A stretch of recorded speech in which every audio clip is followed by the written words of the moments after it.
Alright, hello. This video is to help you with the numbersum.java program. The description is out in the directions here, so out in Schoology.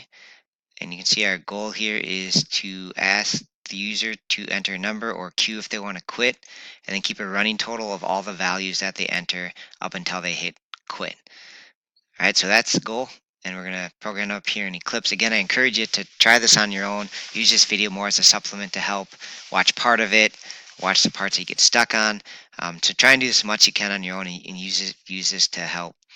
That being said, I feel there's a few parts of this that we haven't done before. Like you can use scanner, use something called hasNextInt to see if the user has entered another integer. So that part you might need some help with, but anyways, here we go. So we're going to make a new class file inside of chapter 4 called numbersum. Put the name on it as always, and then do our main part.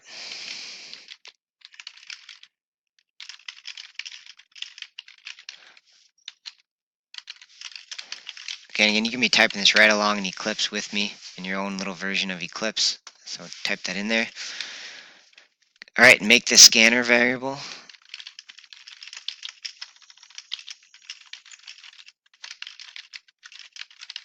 And then import it as always.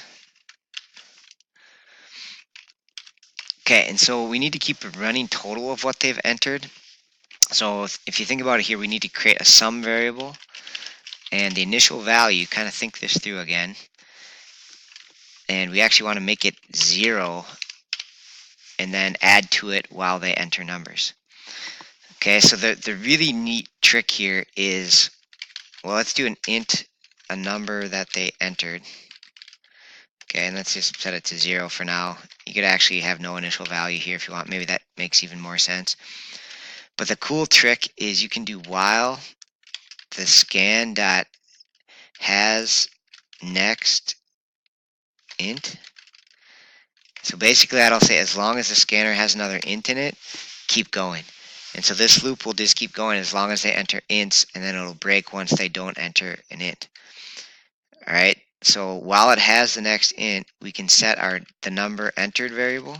We can just keep reusing it, set it to be whatever the next int is. Okay, so this kind of says, hey, as long as they're entering integers, store it in our number entered. It'll get overwritten each time, but that really doesn't matter. Okay, and so what do we want to do? Now that we store their number entered, well, we want to add it to our sum.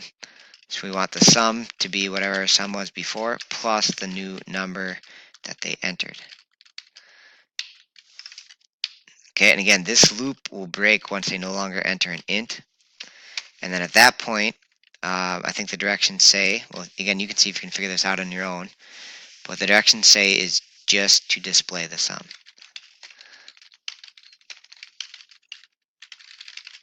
So maybe with a nice little message here, the sum is plus sum.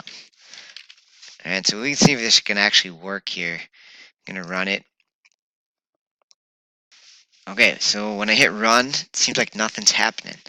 Okay, so this is actually a common error. I'm going to see if you can pause the video and see if you can figure out what the error is. What is my problem with this? All right, so this is a nuanced or tricky error, but the problem is we need to prompt the user. So remember when we use next int or next line, we need to tell them to enter something. Okay, so we need a line that says something like, please enter a number, please enter a number, or enter Q to quit. All right, because if they want to quit the program, they're going to enter Q. Okay, so the problem is it's hanging right here, waiting for them to enter an int. Okay, and we might want to tell them this every time. So I'm going to put this also inside the loop, telling them, hey, every time, please enter a number. Okay, so now when I enter 4 or something, it says, okay, keep going, 18, 2, and I want to quit now. So I'm going to quit, and hopefully we get a sum of 24. So that seems to be working. So you can run it one more time just to make sure it's okay. Let's try -5, 5, 8, and -2. That should give us something like 6. Oh, but I gotta hit Q to quit. Okay, and we get a sum of 6. Okay, so that's a quick trick is to remember, make sure you do a print before you do any sort of next int or has next int. Make sure you're prompting them to enter something. All right, this video is intended to help you with number 2. All right, so after watching this, you can, this one will be real similar to use scanner and has next int.